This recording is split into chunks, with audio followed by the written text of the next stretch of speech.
Angin malam Jakarta berbisik lembut di ruang keluarga kami yang luas. Tempat tawa kami berderai. Randy, suamiku, memelukku erat. Sementara ibu mertua, Ibu Wijaya, merajut dan bapak mertua, Bapak Wijaya, asyik membaca koran. Ini adalah potret sempurna kehidupan yang telah kami bangun selama 10 tahun pernikahan. Sebuah definisi kebahagiaan sejati bagiku. Nama saya Karina, 38 tahun. Seorang arsitek lanskap sukses dengan biro desain sendiri. Randy, 40 tahun, adalah pengusaha properti yang cerdas. Kami bertemu, jatuh cinta, dan menikah dalam 2 tahun. Rumah kami di Pondok Indah adalah buah kerja keras dan impian kami berdua. Sebuah mahakarya arsitektur modern minimalis dengan taman rimbun, kolam renang, dan interior mewah yang kami hiasi dengan koleksi seni dan furnitur jati. Setiap sudut rumah ini memiliki cerita, dari dapur gourmet hingga perpustakaan pribadi dan kamar tidur utama dengan balkon menghadap kota. Ini adalah surga dan yang terpenting, rumahku. Hubunganku dengan mertua juga harmonis. Ibu Wijaya adalah wanita lembut yang selalu siap dengan masakan dan nasihat. Sementara Bapak Wijaya, meski pendiam, selalu menunjukkan perhatian. Mereka adalah orang tua ideal yang menerimaku sebagai bagian dari keluarga. Kami sering menghabiskan waktu bersama, tanpa drama, hanya kehangatan dan rasa memiliki. Namun, seperti retakan halus yang tak terlihat, tanda-tanda kecil mulai muncul. Randy, yang biasanya terbuka tentang pekerjaannya, mulai menjadi lebih tertutup. Jawabannya sering singkat. Hanya urusan bisnis biasa. Ia juga mulai sering bepergian ke luar negeri secara mendadak, beralasan klien baru atau investasi properti. Ia selalu kembali lelah, namun membawa oleh-oleh mewah. Aku mencoba memahami. Menganggapnya sebagai bagian dari tuntutan pekerjaannya yang semakin besar. Perubahan kecil juga terlihat dalam perilakunya di rumah. Ponselnya selalu di saku atau menghadap ke bawah. Ia sering menerima telepon di luar ruangan dengan suara pelan. Suatu malam, aku melihatnya di ruang kerja dengan ekspresi tegang di depan laptop. Ketika kutanya, ia tersentak, cepat menutup laptop, dan beralasan memeriksa dokumen penting. Ada sesuatu dalam nada suaranya yang membuatku mengernyit. Tapi lagi-lagi, aku menepisnya. Mertua juga berubah. Ibu Wijaya sesekali melamun dan pernah bertanya, "Karina, apakah kamu pernah berpikir untuk pindah ke rumah yang lebih kecil?" Aku menganggapnya lelucon, tapi senyum tipisnya dan mata anehnya membuatku curiga. Bapak Wijaya juga beberapa kali berbisik-bisik serius dengan Randy. Percakapan mereka terhenti begitu aku mendekat. Puncaknya adalah ketika aku menemukan sebuah amplop tebal di meja kerja Randy yang sedikit terbuka. Logo kantor notaris yang tidak kukenal mencolok. Rasa penasaran mengalahkan etika. Aku mengambilnya, dan isinya membuat jantungku berdebar tak karuan. Salinan dokumen sertifikat rumah kami. Yang membuatku tercengang adalah adanya nama orang lain selain nama kami berdua. Tanganku gemetar. Aku tidak mengerti. Mengapa sertifikat rumah kami ada di sini? Dan mengapa ada nama lain? Aku segera mengembalikan amplop itu ke tempatnya. Sepanjang hari, pikiranku dipenuhi pertanyaan. Mengapa aku tidak diberitahu? Siapa nama itu? Aku mencoba mencari tahu secara online tentang notaris tersebut, tapi tidak menemukan informasi mencurigakan. Aku berusaha keras untuk tetap tenang, meyakinkan diriku bahwa pasti ada penjelasan logis. Mungkin Randy sedang mengurus hipotek baru atau restrukturisasi aset.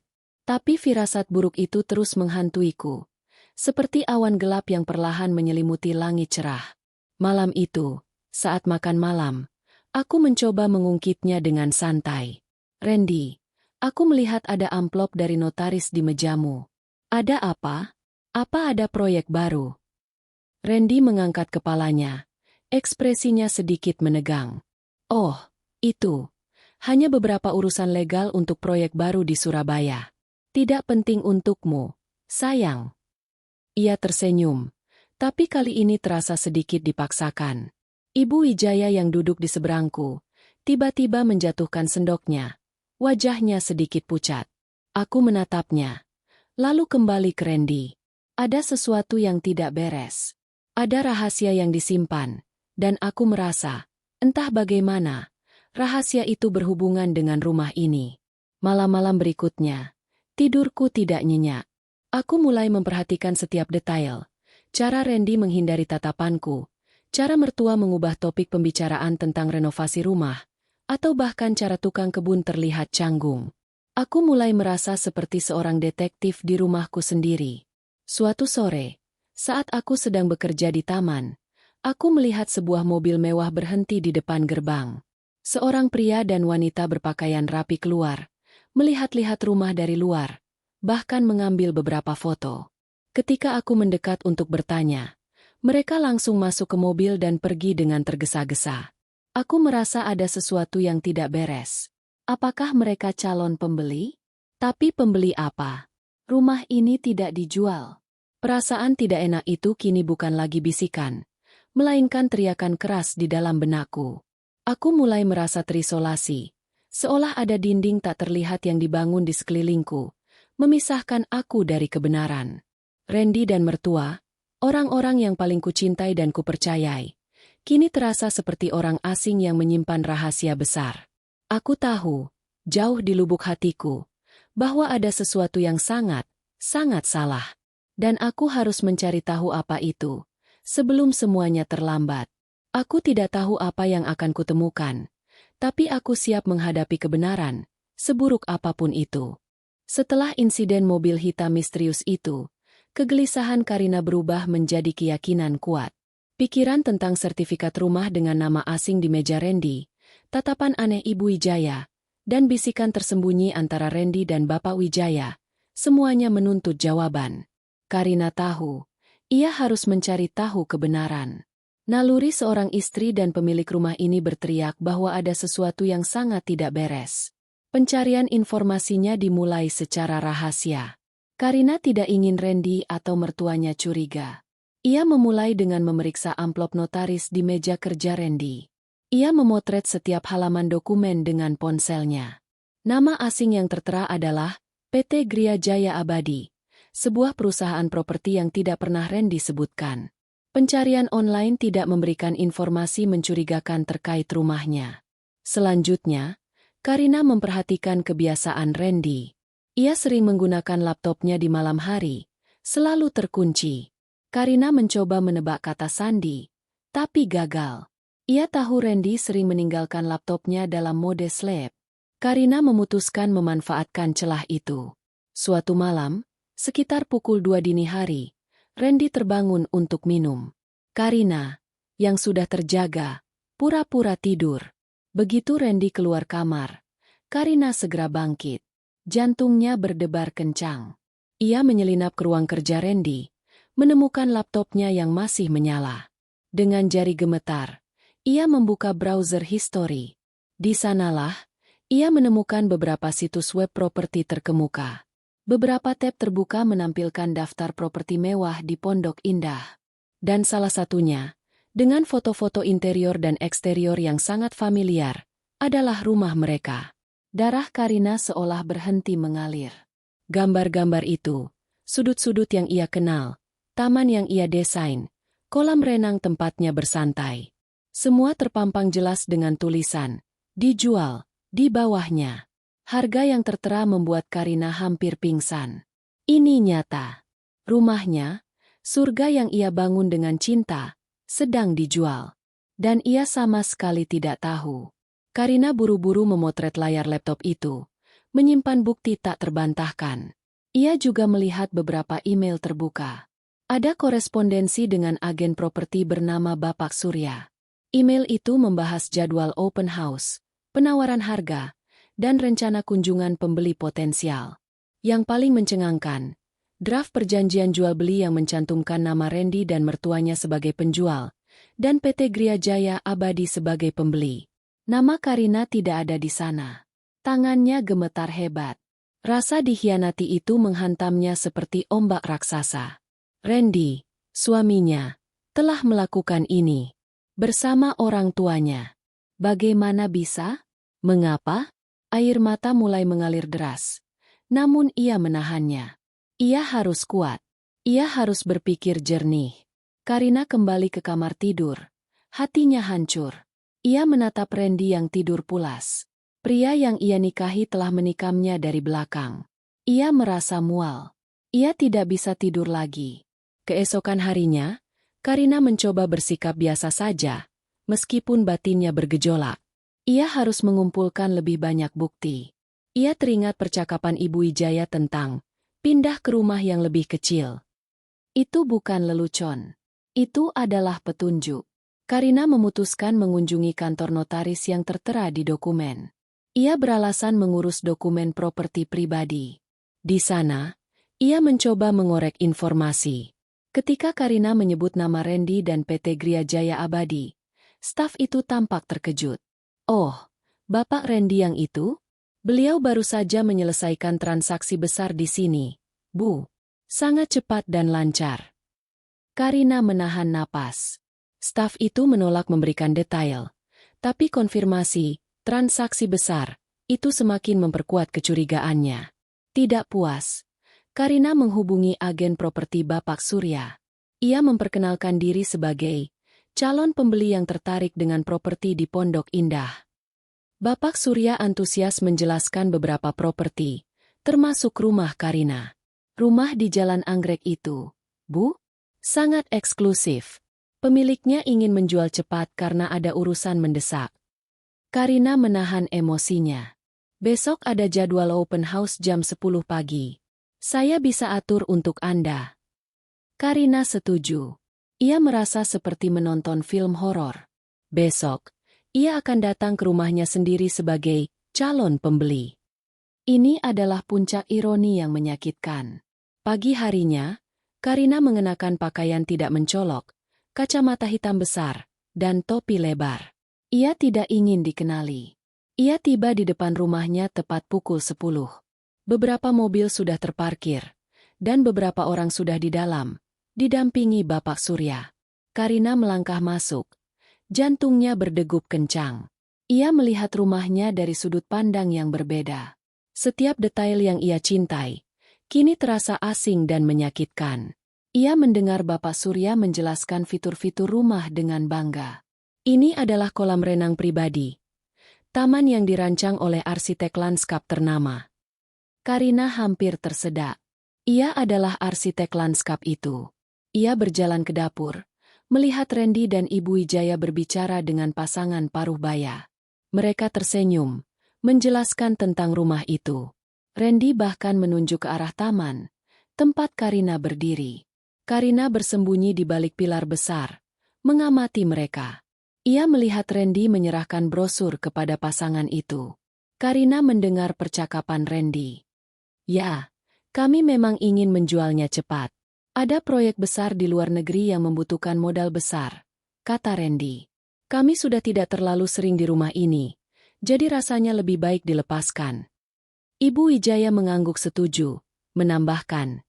Iya, Bu, kami sudah tua. Rumah sebesar ini rasanya terlalu repot untuk diurus. Mendengar itu, Karina merasa dunianya runtuh.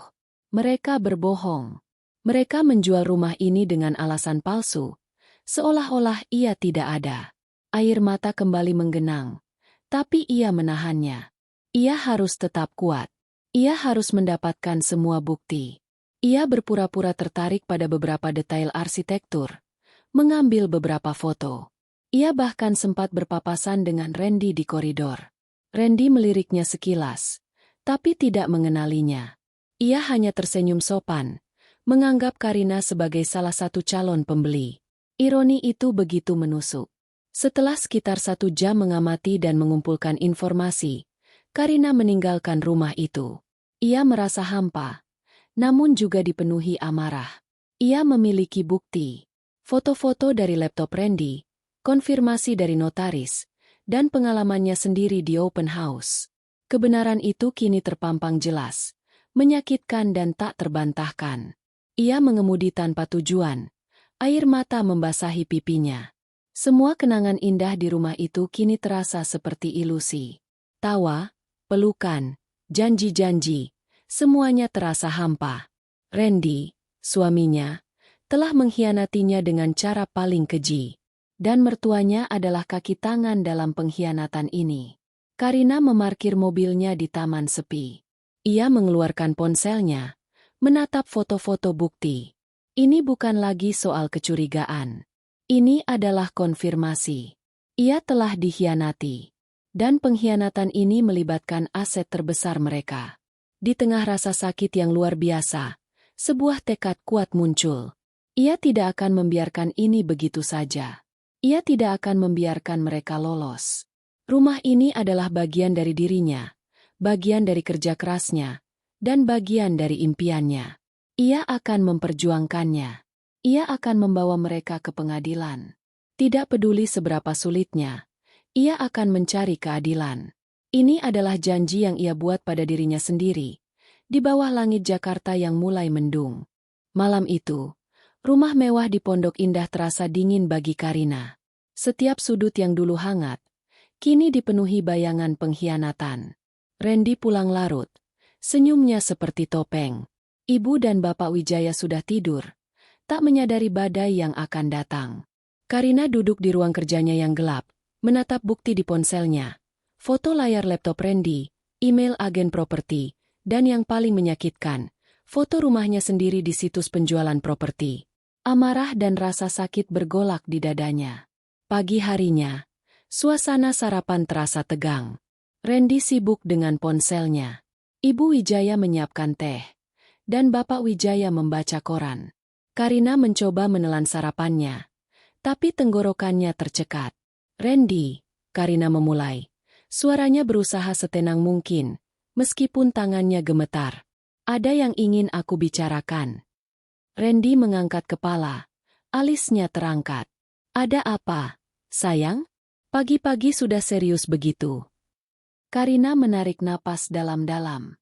Ini tentang rumah kita. Wajah Randy langsung berubah. Senyumnya memudar, dan matanya menunjukkan kegugupan.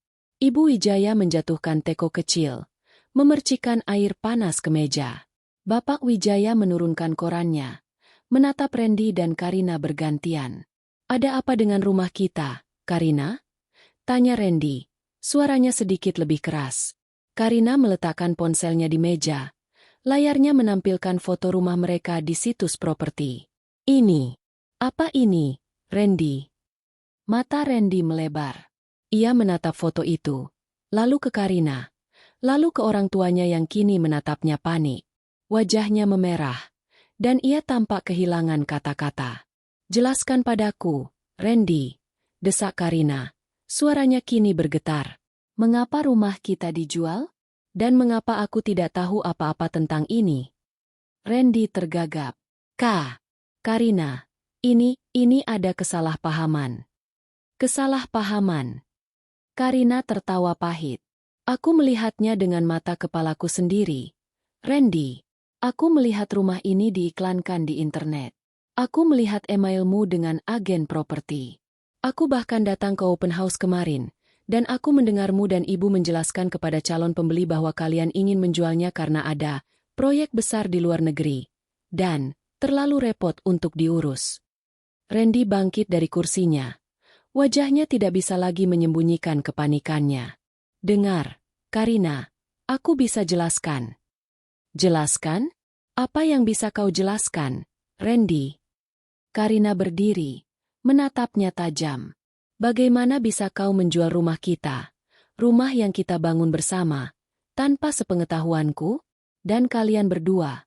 Ia menoleh ke arah mertuanya yang kini menunduk. Kalian juga terlibat? Bagaimana bisa kalian melakukan ini padaku? Ibu Wijaya mulai terisak. Maafkan ibu, Nak Karina. Ibu tidak tahu harus bagaimana. Tidak tahu harus bagaimana. Karina merasa amarahnya meledak. Kalian tahu ini rumahku juga.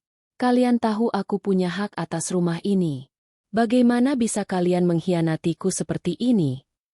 Bapak Wijaya akhirnya mengangkat kepala. Wajahnya terlihat lelah dan penuh penyesalan. Karina, kami terpaksa. Terpaksa. Karina tidak percaya. Terpaksa menjual rumahku? Apa alasannya? Randy akhirnya angkat bicara. Suaranya pelan dan penuh rasa bersalah. Aku punya masalah keuangan, Karina. Proyek terakhirku di Batam gagal total. Aku kehilangan banyak uang. Dan aku berinvestasi di tempat yang salah. Aku terlilit utang besar. Karina menatapnya. Tidak percaya. Mengapa kau tidak memberitahuku? Kita adalah suami istri. Kita bisa mencari jalan keluarnya bersama. Aku malu, Karina. Randy menunduk. Aku tidak ingin kau tahu. Aku tidak ingin kau khawatir. Aku mencoba mencari cara sendiri. Tapi utangnya terus menumpuk. Lalu, Bapak dan Ibu menyarankan untuk menjual rumah ini. Mereka bilang ini satu-satunya jalan. Ibu Wijaya mengangguk sambil terisak. Kami tidak ingin Randy bangkrut. Nak, kami tidak ingin keluarga kita hancur. Kami pikir ini jalan terbaik. Jalan terbaik. Karina merasa mual. Jalan terbaik adalah menjual rumah yang menjadi hakku juga. Tanpa persetujuanku, kalian tahu aku punya biro desain yang sukses. Aku bisa membantu. Kita bisa mencari solusi lain. Kenapa harus dengan cara licik seperti ini?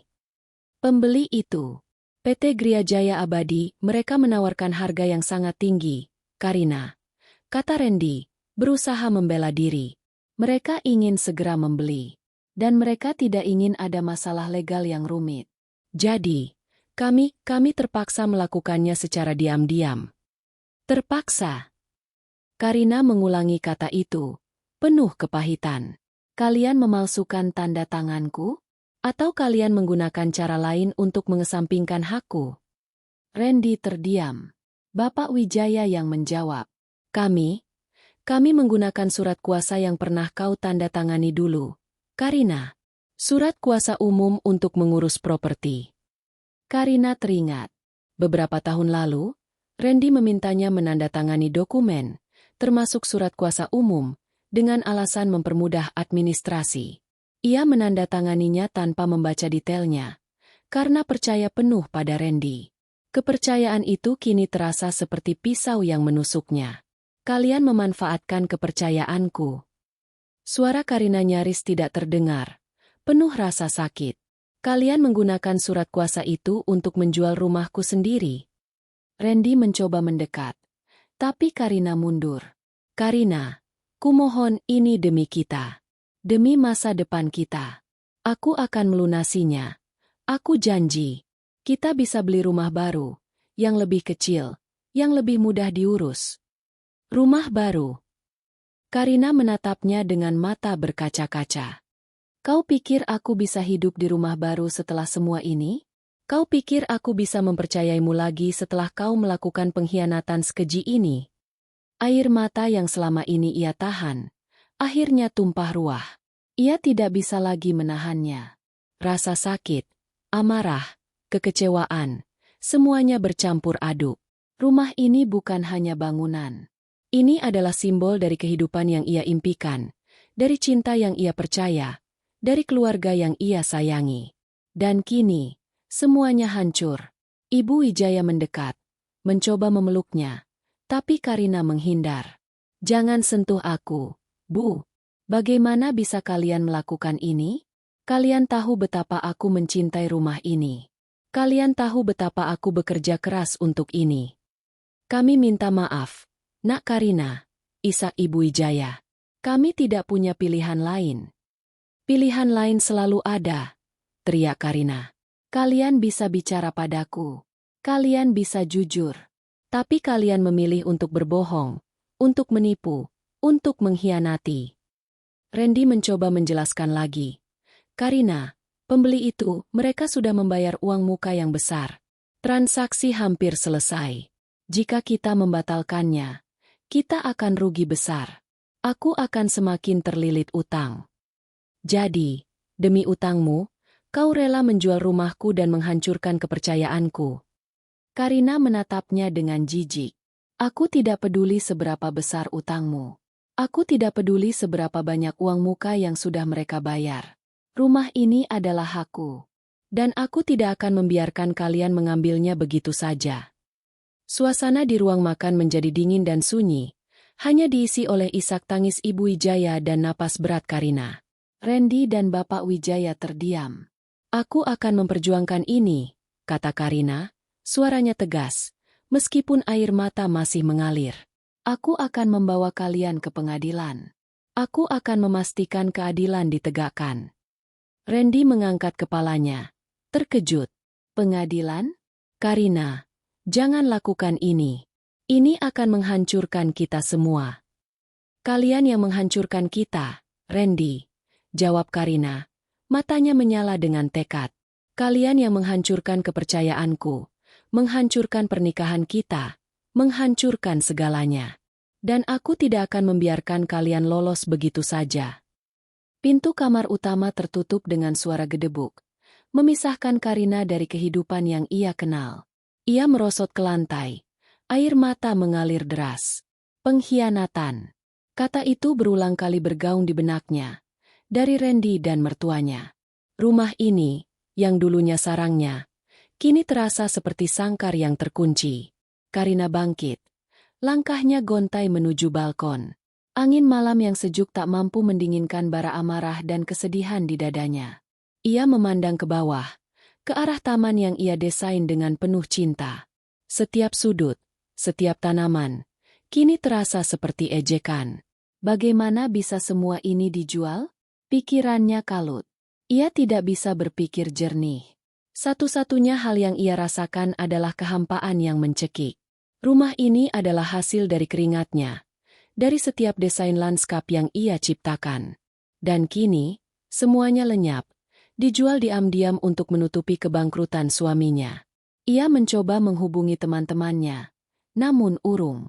Bagaimana ia bisa menjelaskan ini? Malu. Rasa malu itu begitu besar, melebihi rasa sakit. Ia merasa bodoh, naif, karena telah begitu percaya. Tiba-tiba, ponselnya berdering. Itu Randy. Karina menatap layar ponselnya. Hatinya dipenuhi kebencian. Ia tidak ingin berbicara dengannya. Ia membiarkan panggilan itu berdering hingga mati.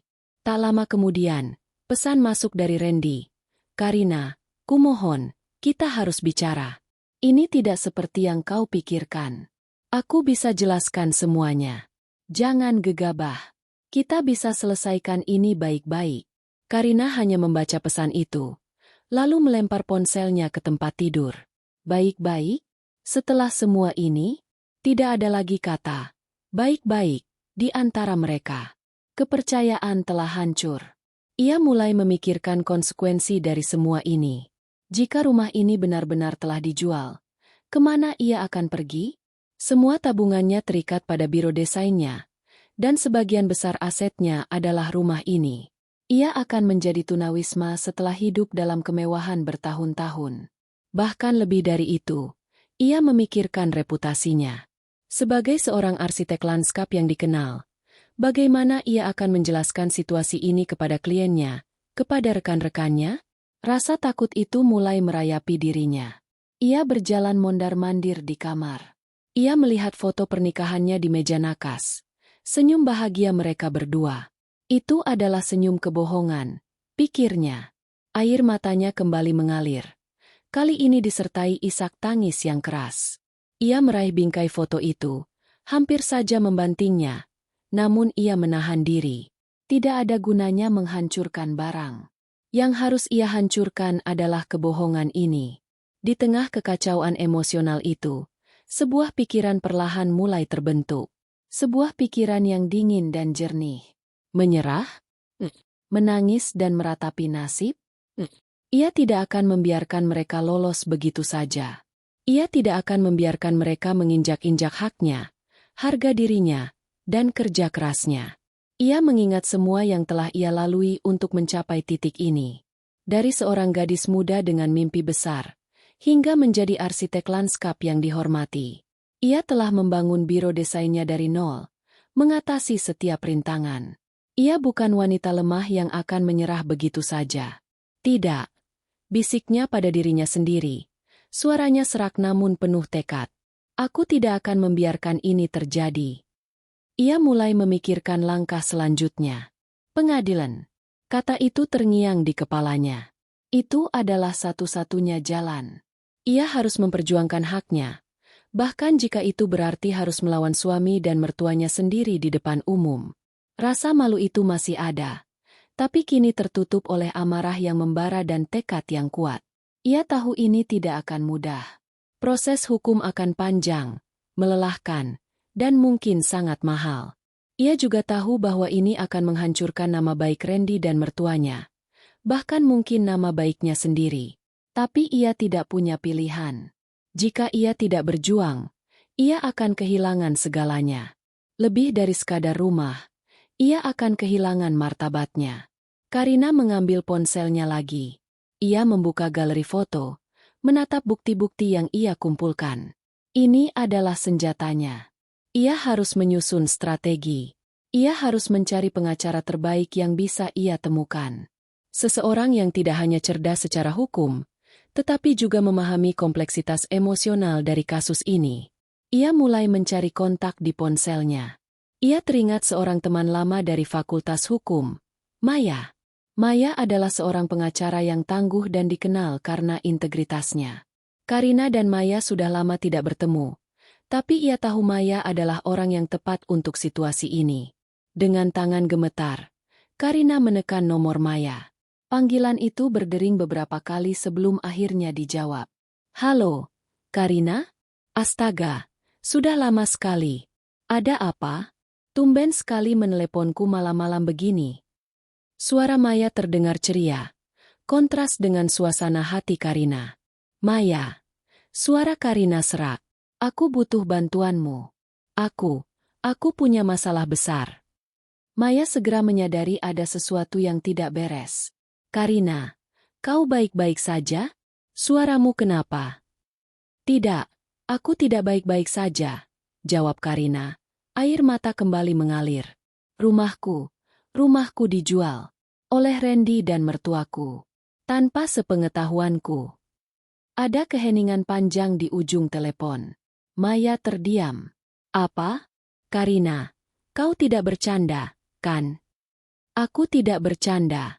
Maya, aku punya buktinya. Aku butuh bantuanmu. Aku ingin membawa mereka ke pengadilan. Suara Maya berubah menjadi serius. Baiklah, Karina. Tenang. Tarik napas. Jangan panik. Aku akan datang ke sana sekarang. Kita bicarakan semuanya.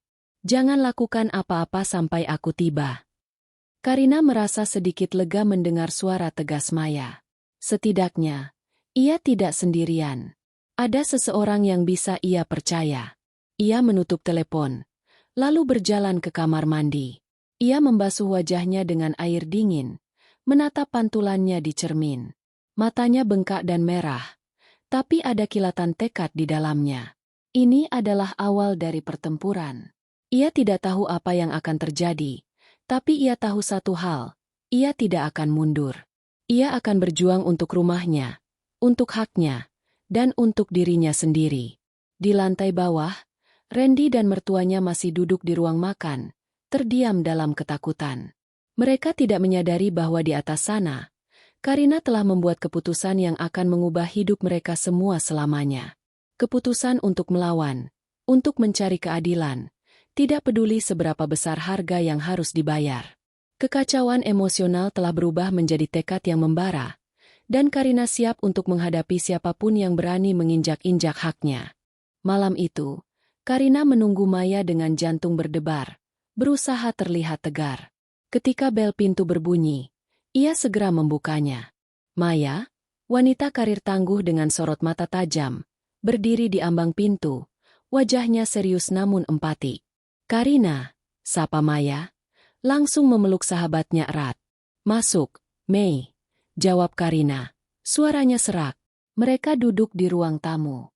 Karina menceritakan semuanya. Kecurigaan awal, penemuan dokumen, hingga konfrontasi menyakitkan. Ia menunjukkan semua bukti yang dikumpulkan. Foto laptop Randy, email agen properti, dan salinan sertifikat rumah dengan nama PT Gria Jaya Abadi serta surat kuasa umum yang disalahgunakan. Maya mendengarkan saksama. Sesekali mengangguk. Raut wajahnya semakin serius. Setelah Karina selesai bercerita, keheningan menyelimuti ruangan. Karina, Maya memulai. Suaranya tenang namun tegas. Ini kasus serius. Penggelapan aset, penipuan, dan penyalahgunaan wewenang. Melibatkan suami dan mertuamu sendiri. Ini akan menjadi pertarungan sangat berat, baik secara hukum maupun emosional. Karina mengangguk. Aku tahu. Mei. Aku siap. Aku tidak akan membiarkan mereka lolos begitu saja. Rumah ini adalah hidupku. Baik, kata Maya. Langkah pertama adalah mengumpulkan semua dokumen relevan, sertifikat pernikahan, akta notaris pembelian rumah, bukti pembayaran cicilan, dan semua surat yang pernah kau tanda tangani terkait properti, termasuk surat kuasa umum itu. Semakin banyak bukti, semakin kuat posisi kita. Karina mulai mengeluarkan tumpukan dokumen dari lemari arsipnya. Mereka bekerja hingga larut malam, menyortir setiap lembar kertas, mencari detail yang mungkin terlewat. Maya menjelaskan istilah hukum, skenario, dan risiko yang mungkin mereka hadapi. Ada beberapa hal yang harus kau pahami, Karina, jelas Maya. Jika transaksi penjualan sudah hampir selesai, pembatalannya akan sangat rumit. Kita harus membuktikan adanya penipuan dan penyalahgunaan wewenang. Jika surat kuasa umum itu sah, itu bisa menjadi celah bagi mereka. Kita harus membuktikan bahwa surat kuasa itu disalahgunakan di luar konteks yang sebenarnya. Tapi aku tidak pernah memberikan izin untuk menjual rumah ini, kata Karina. Aku bahkan tidak tahu mereka akan menjualnya. Itulah poin kuncinya, jawab Maya. Kita harus membuktikan bahwa persetujuanmu tidak ada, dan bahwa mereka bertindak di luar batas kewenangan yang diberikan oleh surat kuasa itu, atau bahwa surat kuasa itu sendiri didapatkan dengan niat jahat. Maya juga menjelaskan kemungkinan adanya pembeli yang tidak tahu-menahu. Jika PT Gria Jaya Abadi adalah pembeli yang sah dan tidak tahu-menahu tentang penipuan ini, mereka juga bisa menjadi korban. Pengadilan mungkin akan memerintahkan pembatalan transaksi, dan Randy harus mengembalikan uang muka mereka.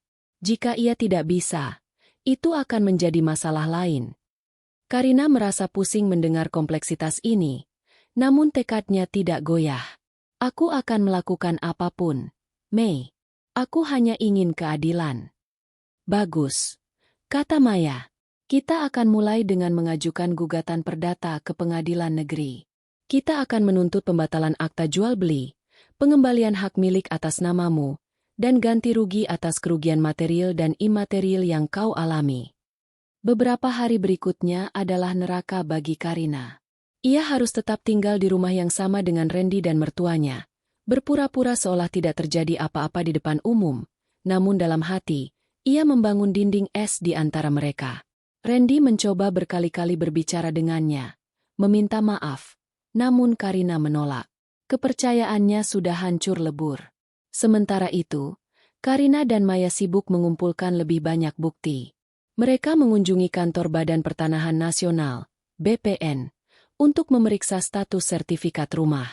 Karina terkejut mengetahui bahwa proses balik nama sudah berjalan dan hampir selesai. Ini berarti Randy dan mertuanya bergerak sangat cepat.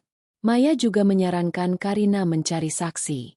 Apakah ada tetangga, tukang kebun, atau siapapun yang pernah melihat Randy atau mertuamu berbicara tentang penjualan rumah ini, atau melihat calon pembeli datang?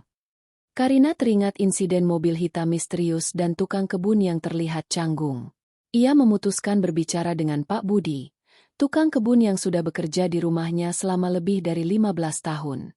Pak Budi adalah orang yang jujur dan setia.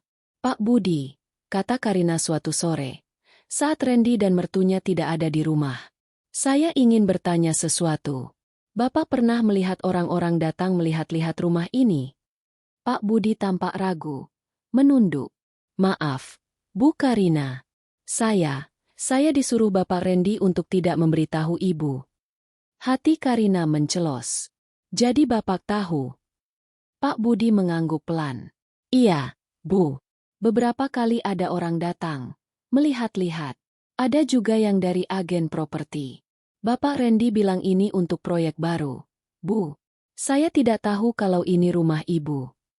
Informasi dari Pak Budi sangat berharga.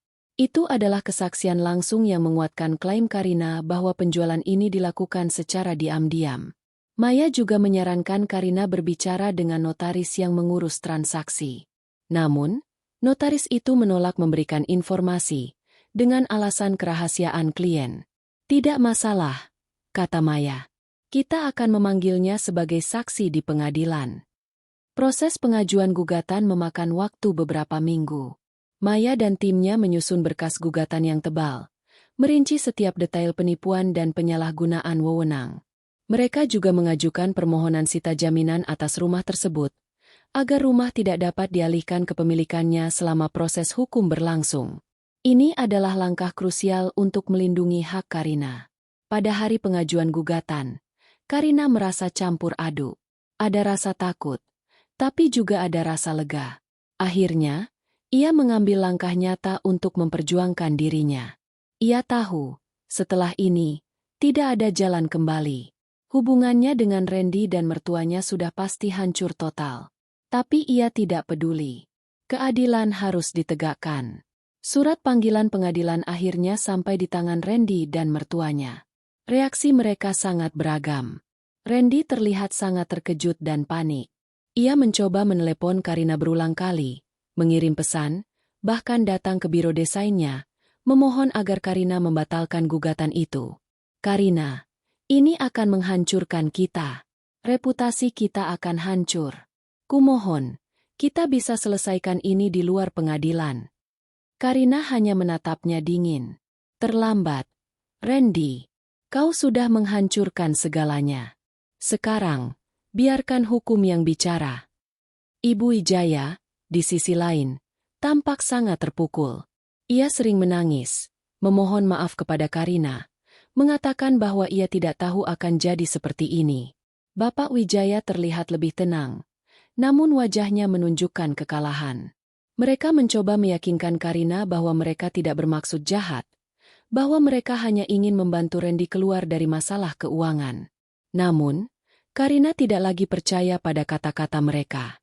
Air mata dan permohonan maaf itu terasa hampa setelah pengkhianatan yang begitu besar.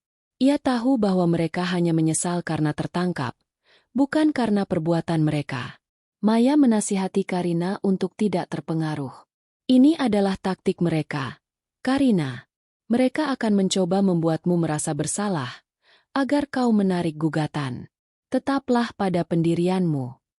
Karina mendengarkan Maya. Ia tahu ini akan menjadi ujian terberat dalam hidupnya. Namun, ia tidak sendiri. Ia memiliki Maya, dan ia memiliki kebenaran di sisinya. Ia siap untuk menghadapi apapun yang akan datang. Perjalanan menuju keadilan baru saja dimulai, dan ia tahu itu akan penuh liku dan duri. Surat panggilan pengadilan yang diterima Randy dan mertuanya menjadi pemicu badai sesungguhnya.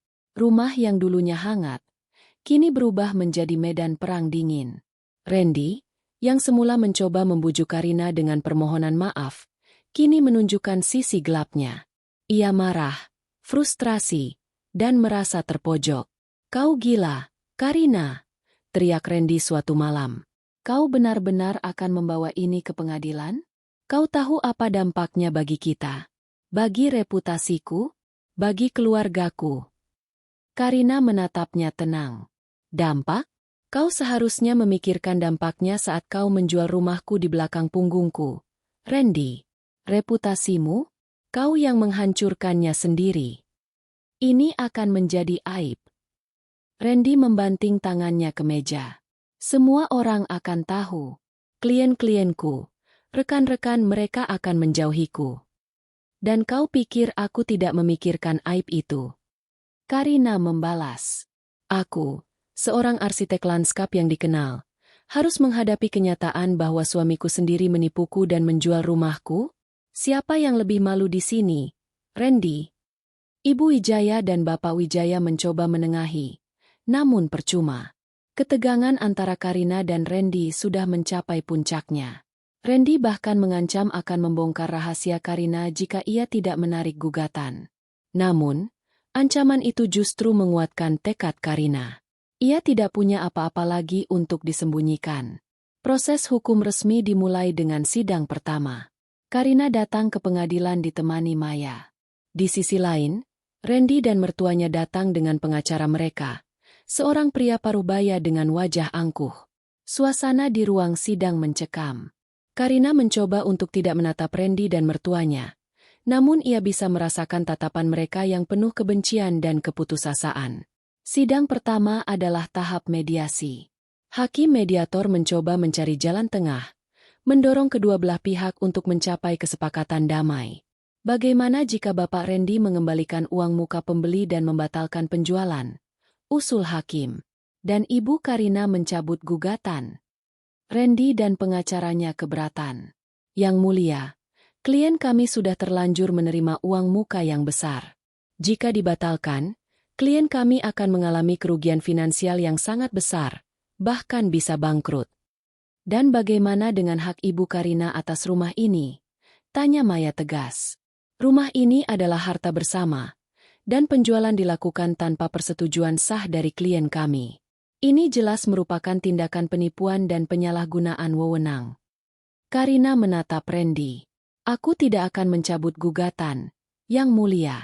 Aku ingin rumahku kembali. Aku ingin keadilan. Mediasi berlangsung selama beberapa sesi, namun tidak ada titik temu. Randy bersikeras tidak bisa mengembalikan uang muka dan membatalkan penjualan, sementara Karina teguh pada pendiriannya. Akhirnya, mediasi dinyatakan gagal, dan kasus ini dilanjutkan ke tahap persidangan. Selama masa persiapan persidangan, Maya dan Karina bekerja keras mengumpulkan setiap detail. Mereka mewawancarai Pak Budi, tukang kebun, yang setuju menjadi saksi. Maya juga menghubungi beberapa rekan arsitek Karina yang bisa memberikan kesaksian tentang kontribusi Karina dalam desain dan pembangunan rumah tersebut. Kita juga perlu memastikan bahwa surat kuasa umum itu tidak sah untuk transaksi sebesar ini, atau setidaknya, bahwa penggunaannya di luar konteks yang disepakati, jelas Maya. Kita akan menyoroti bahwa surat kuasa itu diberikan untuk urusan administrasi properti investasi, bukan untuk menjual rumah tinggal pribadi yang menjadi harta gono gini. Randy dan pengacaranya, di sisi lain, mencoba membangun pembelaan mereka. Mereka berargumen bahwa Randy memiliki hak penuh untuk menjual properti tersebut, karena ia adalah kepala keluarga dan memiliki surat kuasa dari Karina. Mereka juga mencoba menggambarkan Karina sebagai istri yang tidak pengertian, yang tidak mau membantu suaminya di saat kesulitan finansial. Suatu hari, Randy mengirimkan pesan ancaman kepada Karina. Kau akan menyesal, Karina. Aku punya banyak rahasia tentangmu. Jangan paksa aku membongkarnya di pengadilan. Karina menunjukkan pesan itu kepada Maya. Ini adalah upaya intimidasi. Karina, kata Maya. Jangan takut. Ini justru menunjukkan bahwa mereka panik dan tidak punya argumen kuat. Maya kemudian mengajukan laporan ke polisi tentang ancaman tersebut, sebagai langkah antisipasi.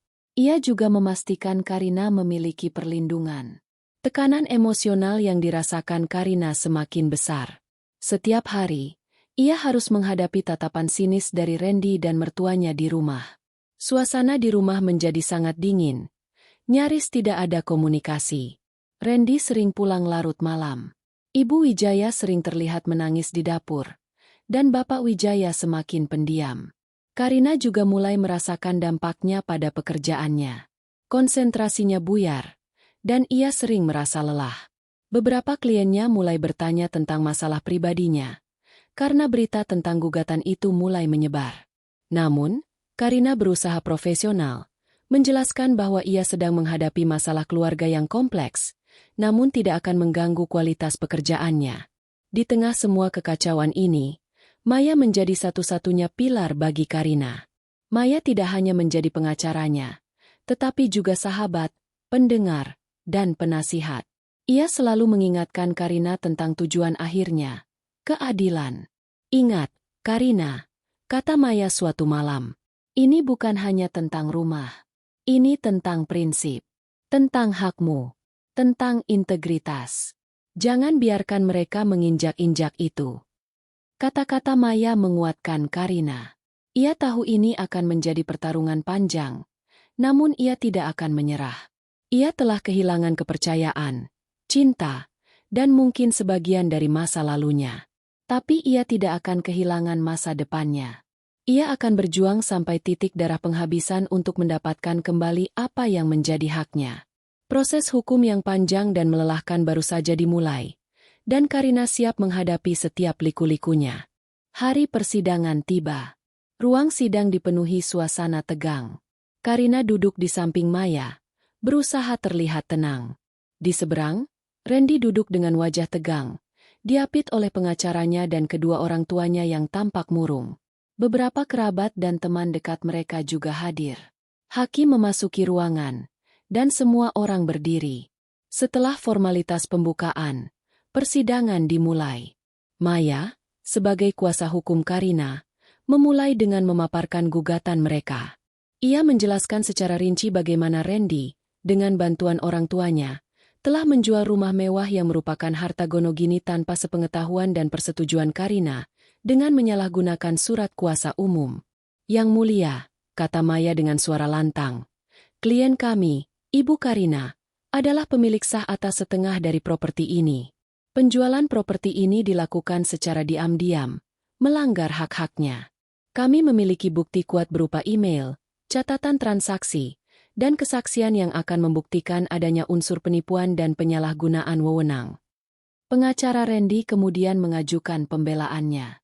Ia berargumen bahwa Randy adalah kepala keluarga dan memiliki hak untuk mengambil keputusan finansial demi kebaikan keluarga.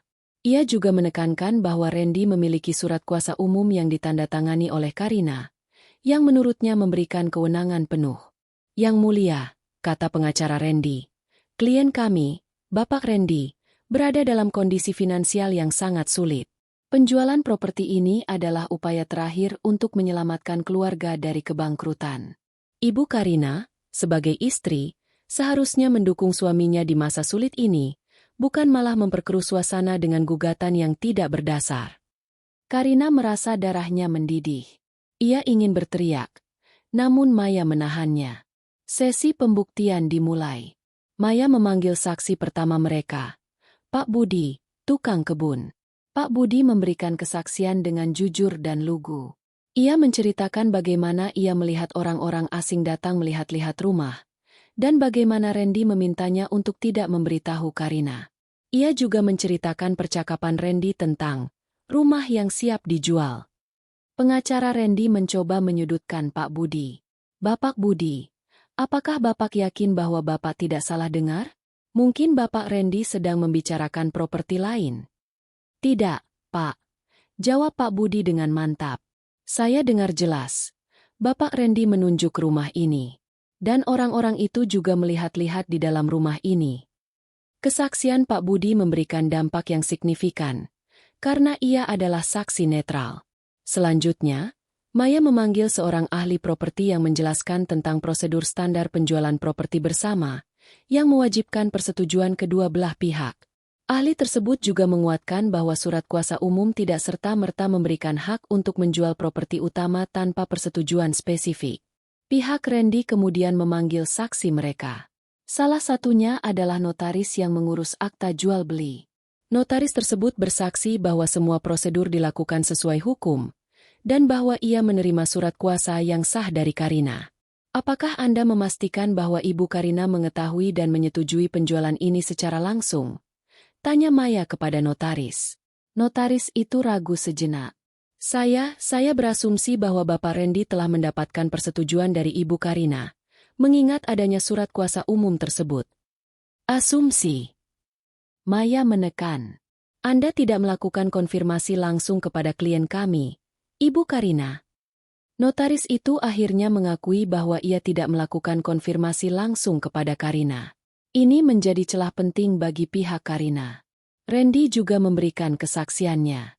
Ia mencoba menggambarkan dirinya sebagai korban keadaan, yang terpaksa menjual rumah untuk melunasi utang bisnis yang besar. Ia berulang kali meminta maaf kepada Karina, mencoba membangkitkan simpati hakim dan publik. Saya sangat menyesal, Yang Mulia, kata Randy dengan suara bergetar. Saya melakukan ini demi keluarga kami, demi masa depan kami. Saya tidak bermaksud menyakiti Karina. Saya hanya ingin menyelamatkan kami dari kehancuran finansial. Karina menatapnya dengan dingin. Ia tahu itu hanya sandiwara.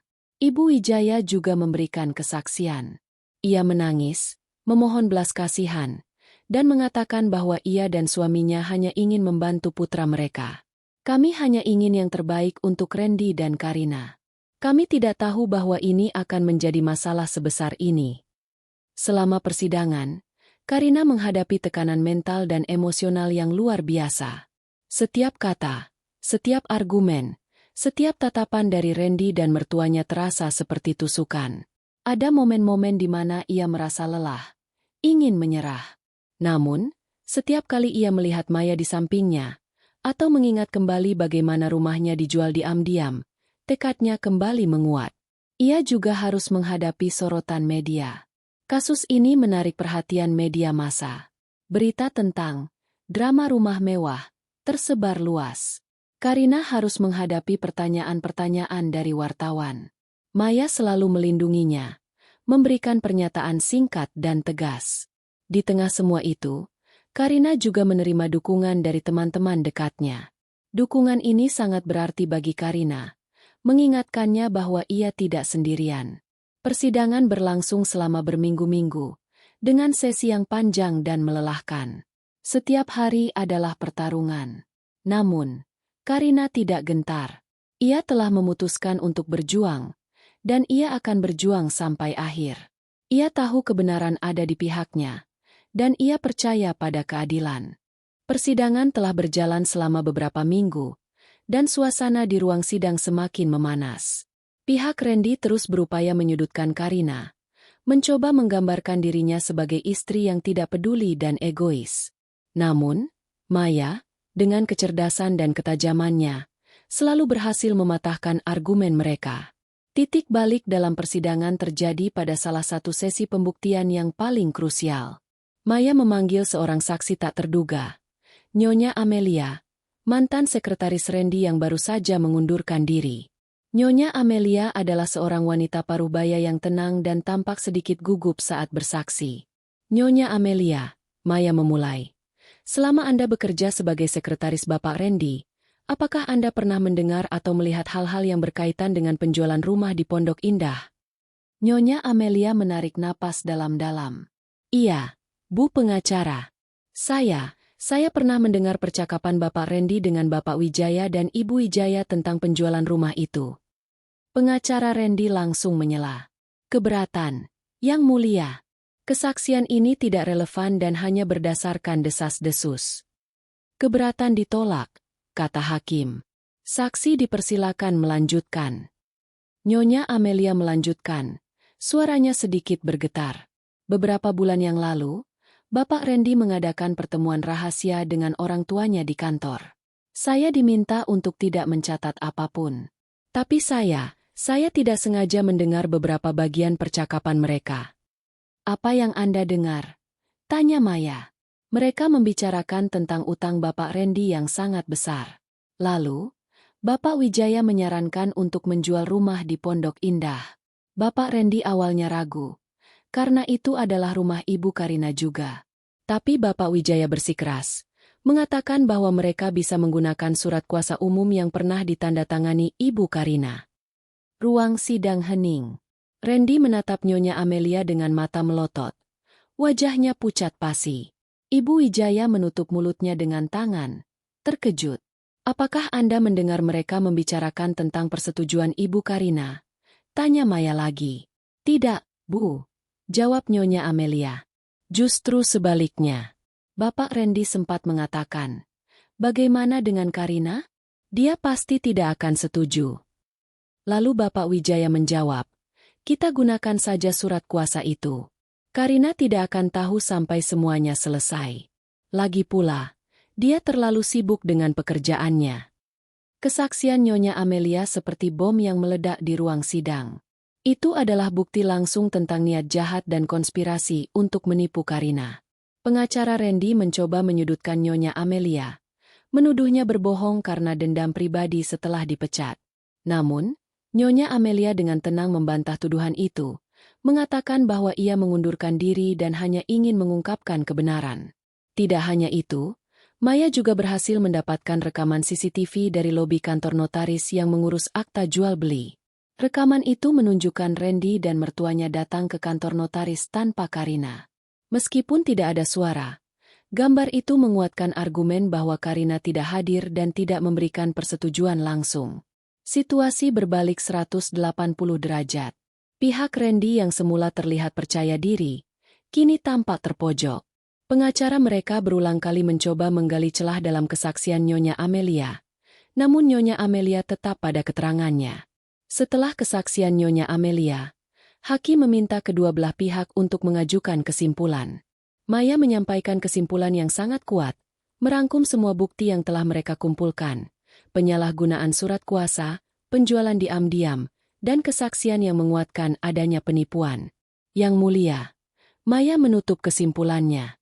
Kasus ini bukan hanya tentang sengketa properti. Ini adalah tentang pengkhianatan kepercayaan, tentang hak seorang istri yang diinjak-injak, dan tentang keadilan yang harus ditegakkan. Kami memohon kepada Yang Mulia untuk membatalkan akta jual beli properti ini, mengembalikan hak milik kepada Ibu Karina, dan memberikan ganti rugi yang setimpal atas kerugian material dan imaterial yang telah ia alami. Pengacara Randy, meskipun terlihat putus asa, tetap mencoba untuk membela kliennya. Ia berargumen bahwa Randy hanya mencoba menyelamatkan keluarganya, dan bahwa Karina terlalu berlebihan dalam menanggapi masalah ini. Namun, argumennya terdengar lemah dan tidak meyakinkan setelah kesaksian Nyonya Amelia. Selama jeda persidangan, Randy mencoba mendekati Karina. Karina, kumohon kita bisa bicarakan ini lagi. Jangan sampai ini berlarut-larut. Aku bisa mengembalikan uang muka itu. Aku akan cari cara. Karina menatapnya. Matanya dingin. Terlambat. Randy, kau punya banyak kesempatan untuk jujur padaku. Tapi kau memilih jalan ini. Sekarang, biarkan pengadilan yang memutuskan. Ibu Wijaya mendekati Karina. Air mata berlinang. Nak Karina, ibu mohon, kasihanilah Randy. Dia anak ibu satu-satunya. Karina hanya menggelengkan kepala. Rasa iba itu sudah lama mati. Ia telah dikhianati terlalu dalam. Perubahan situasi di persidangan memberikan secercah harapan yang sangat besar bagi Karina. Selama ini, ia merasa seperti berjuang sendirian di tengah kegelapan. Namun, kini, cahaya keadilan mulai terlihat. Ia tahu bahwa ia belum menang. Tetapi ia merasa bahwa kebenaran telah terungkap, dan itu adalah kemenangan tersendiri. Malam itu, Karina tidur lebih nyenyak dari biasanya.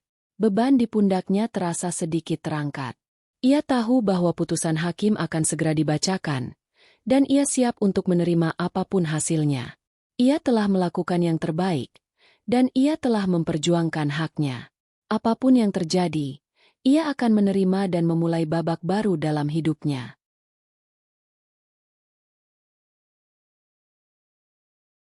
Hari putusan tiba.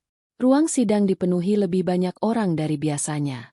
Karina duduk di samping Maya. Jantungnya berdebar tak karuan.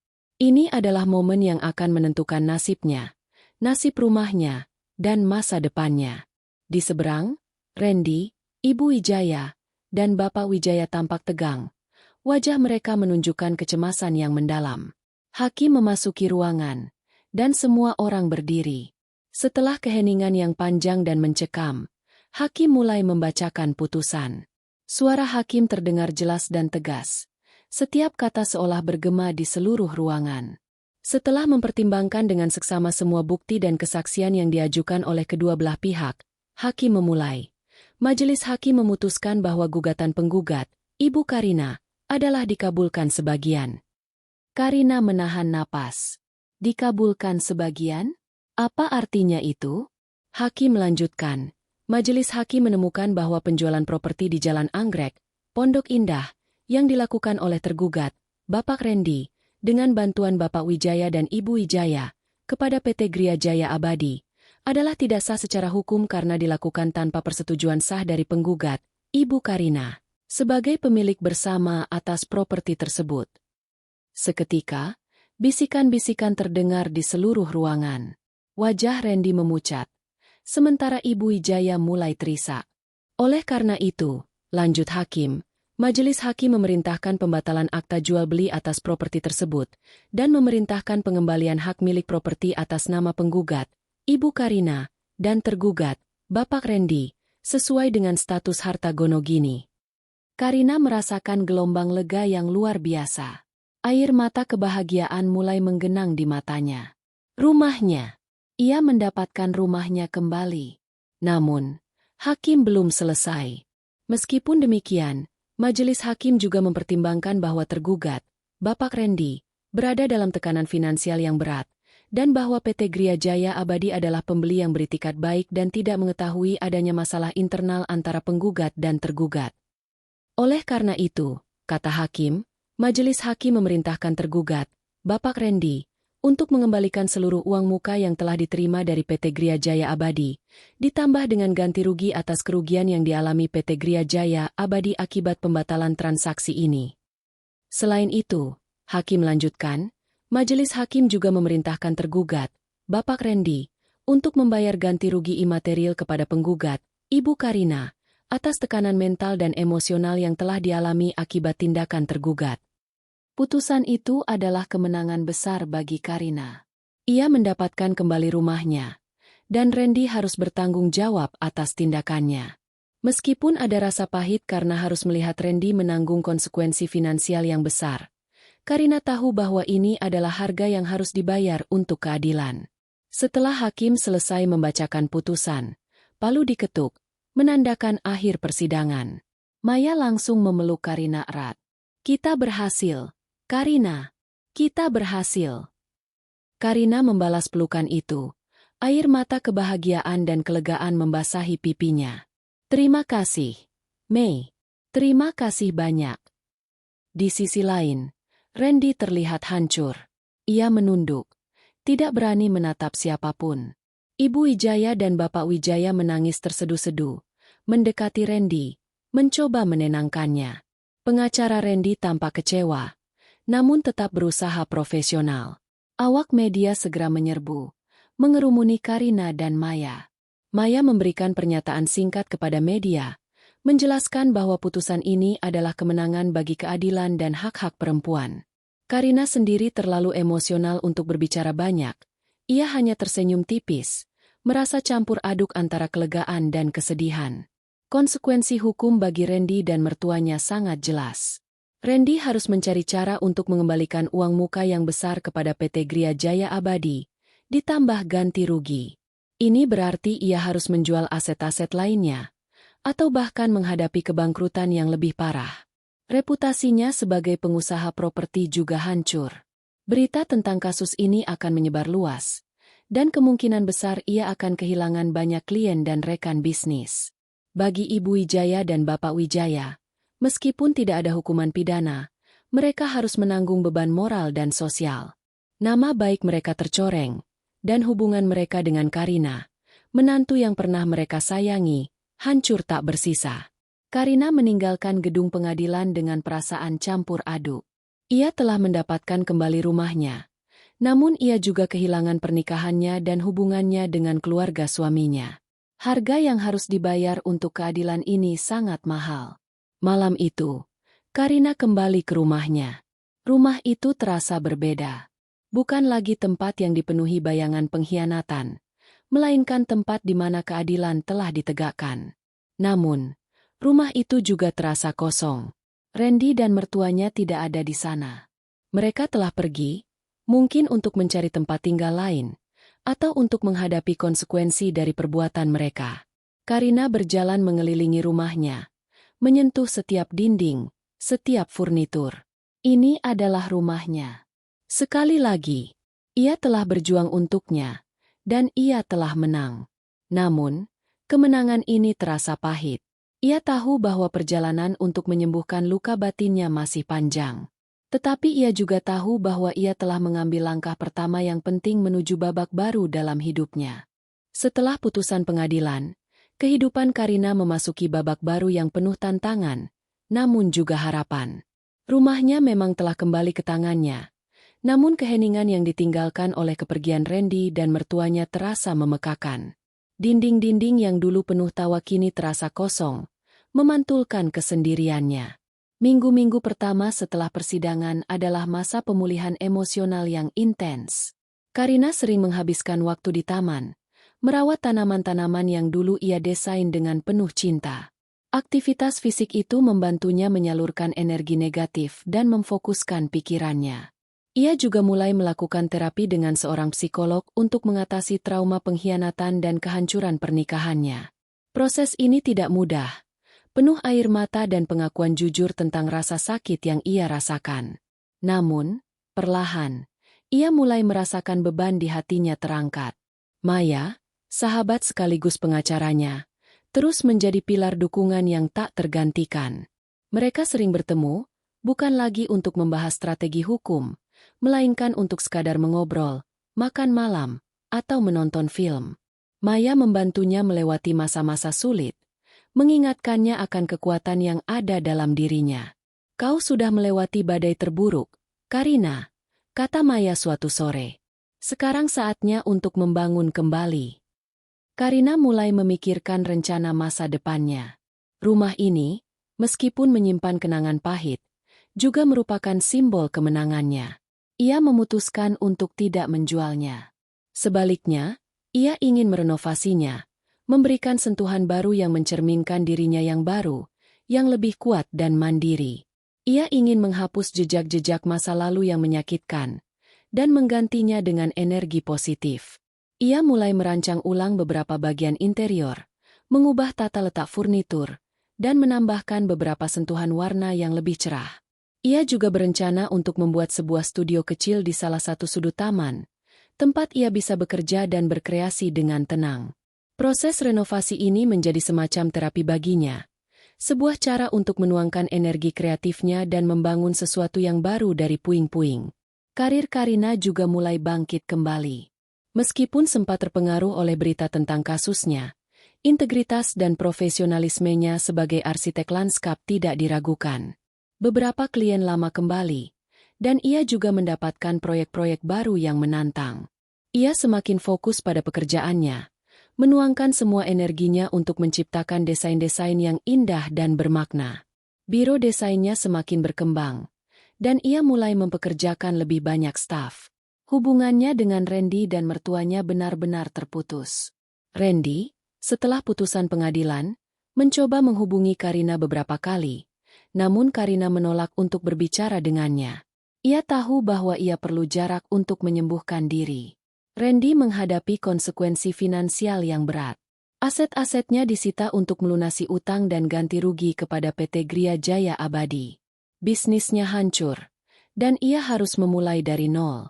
Ibu Wijaya dan Bapak Wijaya juga menghadapi kesulitan. Mereka harus menjual rumah mereka sendiri untuk membantu Randy. Karina mendengar kabar itu dari teman-teman, namun ia tidak merasakan kepuasan. Hanya ada rasa lelah dan kesedihan atas kehancuran sebuah keluarga. Seiring berjalannya waktu, luka di hati Karina mulai memudar, digantikan oleh kekuatan dan kebijaksanaan. Ia belajar pelajaran berharga tentang kepercayaan, tentang pentingnya memperjuangkan hak, dan tentang kekuatan diri sendiri. Ia menyadari bahwa kebahagiaan sejati tidak bergantung pada kemewahan materi, atau bahkan pada kehadiran orang lain, tetapi pada integritas diri dan kemampuan untuk bangkit dari keterpurukan. Ia mulai membuka diri lagi untuk kehidupan sosial. Ia menghabiskan lebih banyak waktu dengan teman-temannya, bergabung dengan klub buku, dan bahkan mencoba hobi baru seperti melukis. Ia menemukan kebahagiaan dalam hal-hal kecil, secangkir kopi pagi di balkon, tawa renyah bersama sahabat, atau kepuasan melihat desain lanskapnya terwujud. Suatu sore, saat ia sedang duduk di taman yang kini terasa lebih damai, ia merenungkan perjalanannya. Dari seorang wanita yang hidup dalam ilusi kesempurnaan, ia telah menjadi wanita yang kuat, mandiri, dan berani menghadapi kenyataan. Ia telah kehilangan banyak hal, tetapi ia juga telah menemukan dirinya sendiri. Rumah ini, yang dulunya adalah simbol pengkhianatan, kini menjadi monumen bagi ketangguhannya. Ini adalah tempat di mana ia jatuh, tetapi juga tempat di mana ia bangkit. Ini adalah rumahnya, tempat ia akan menulis babak baru dalam hidupnya. Sebuah babak yang penuh dengan harapan, pertumbuhan, dan kebahagiaan yang sejati. Karina tahu bahwa masa depan mungkin tidak akan pernah sesempurna yang ia bayangkan dulu, tetapi ia juga tahu bahwa ia memiliki kekuatan untuk menjadikannya lebih baik, lebih otentik, dan lebih bermakna. Ia telah menemukan kedamaian dalam dirinya sendiri, dan itu adalah harta yang tak ternilai harganya.